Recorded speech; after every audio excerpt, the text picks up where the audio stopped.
Hello everyone, it's Shane Kanto, your Wasteland reviewer, and I'm here to review Final Frequency, and this is from director Tim Lowrey, who worked as a visual effects person on Three Ninjas, High Noon at Mega Mountain, and as a second unit director on Street Fighter with Jean-Claude Van Damme.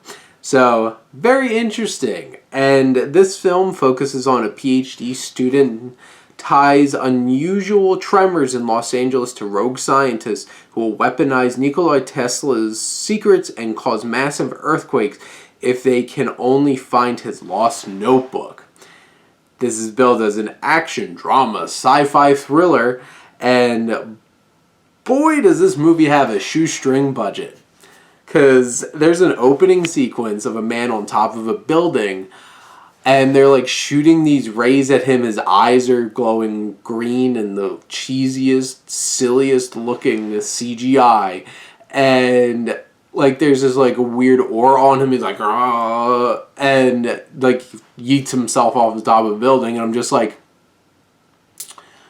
I feel like this should have been tragic, but it was kind of funny. And that's the kind of thing. This film has really, really, really, really low budget cheesy effects that will either take you out of the movie or maybe make you laugh at it a little bit.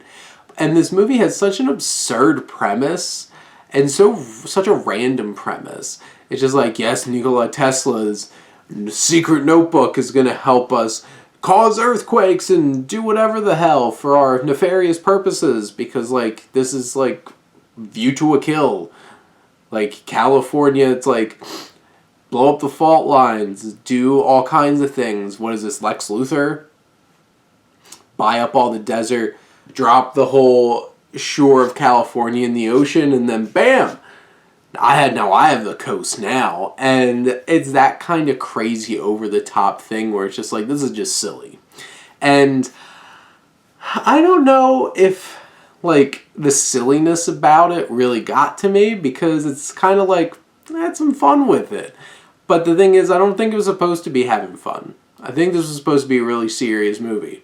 Could be wrong, but that's the vibe that I got. I was getting Room vibes here. The Room. Not Room with Brie Larson and Jacob Tremblay. No, The Room. Because like this felt like it was supposed to be very serious, starring Kirby, Bliss, Blanton as this young woman. Also, one of the other main actors, this professor of hers who's like disappeared, played by Charles Shaughnessy, a.k.a. Mr. Sheffield. And I'm just like, oh my god, is that the guy from The Nanny? And yes, it was indeed the guy from The Nanny. And I'm just sitting there like, yes, now I'm completely more interested.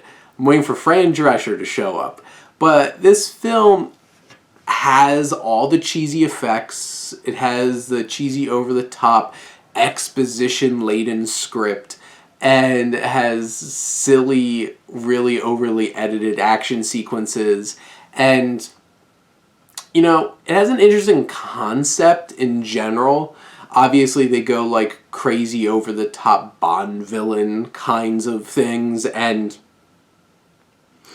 like, this turns into some kind of, like, crazy action movie to try to stop this, and, you know, every time they have an effect shot, it looks really silly, and probably will take you out of the movie.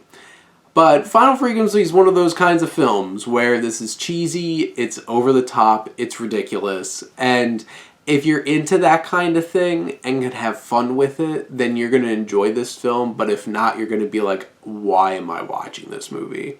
But, you know, there's people out there, both of those kinds of people. So hopefully the first kind of people find this movie and give it some love. Enjoy the absurdity about it and appreciate it for what it is. But there you go. I thought it was kind of silly.